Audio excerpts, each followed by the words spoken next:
Welcome to this YouTube channel on how to buy businesses no cash down. I'm Carl Allen and I've been buying businesses for almost 25 years, more than 250 deals in 17 countries. This playlist is my 10-step process to buy a business no cash down. Think of it as a deal-making robot. Here's the next video in the sequence. There are 7 in total. So now we've programmed our deal-making robot with the deal structure, let's talk a bit more about the financing. Because financing a business purchase is exactly the same as financing a house purchase. Money is borrowed and secured against the physical asset, and that provides the security. So if the money is not repaid on time, the financier can seize the asset and sell it to get its money back. So whether you're buying a house, which I suspect most of you have done, or you're buying a business, the financing process is identical. With a business purchase, however, there are lots of types of assets you can use to raise the finance. Like property, and financiers will lend you at least 70% of the property value, and you can pay it back up to 20 years in length. My favourite asset to use is the receivables, which is the collection of all the unpaid invoices issued to customers by the business. So a financier will bundle all of these together and they'll offer 85% of the total value as instant cash for you to do the deposit. This is called receivables financing, or invoice discounting as we call it over here in Europe. The great point of receivables financing is you don't have to pay the capital back. You just pay the interest, which is about 5 to 7% per year. It's what we call a revolving credit facility. And you can also finance the inventory inside the business in exactly the same way that you do receivables, providing it's not perishable inventory like food, and you can raise 30 to 50% of the value of the inventory. You can also finance the equipment in the business, again around 50% of its value. So now we've programmed the deal-making robot with the finance you need to make the deposit payment. Now it's time to make an offer.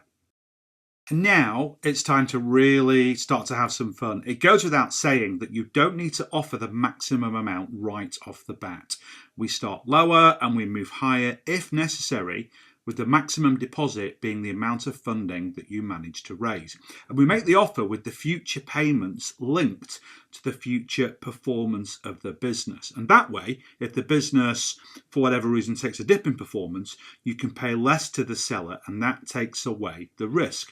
And once you've contacted financiers, they're going to provide you with something called an EOI, an expression of interest, which is a letter or an email saying that the funds are there, that they're going to pledge at closing if you do the deal.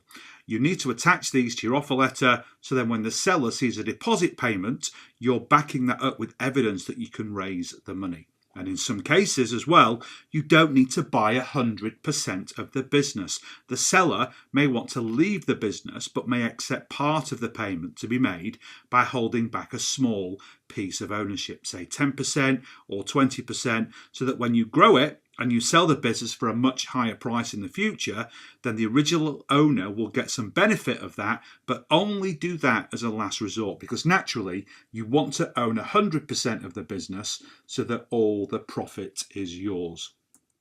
So now we've programmed the deal-making robot with the offer, then the next step, step 7, is to get a period of exclusivity to close a deal. This is really important, and I'm going to explain why now.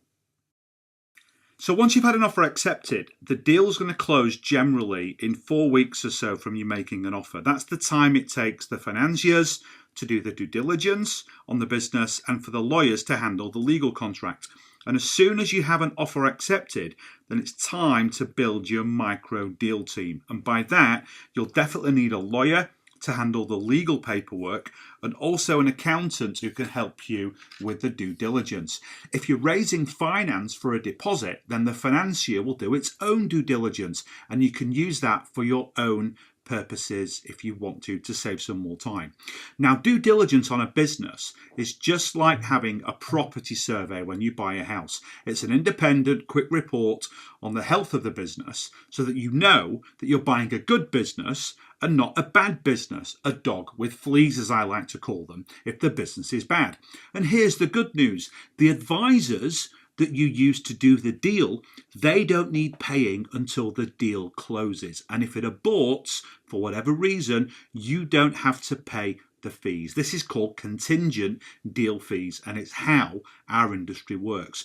The business pays for the professional fees only if and when the deal closes. To get advisors to do this work for you on a contingent basis, you need two things. You need both a written acceptance of your offer and the proof that you can get the funding, which is that EOI, the expression of interest from the financier.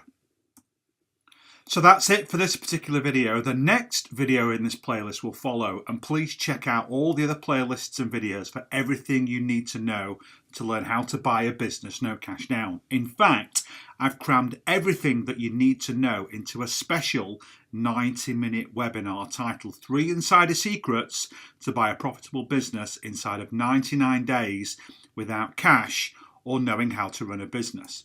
And here are the 3 big secrets, the 3 killer training topics. Think of these as hurdles to you becoming a business owner. First, I'll show you exactly what the 10 steps are to buy a business, and you must follow these in order. It's really critical. Second, I'll show you lots of case studies of deals structured using OPM, other people's money, and it's no more difficult than high school math. And finally, I'll show you how you can get others to operate the businesses for you so you can do other things like spend time with your family or buy other businesses whilst enjoying the cash flow that your new business is generating for you.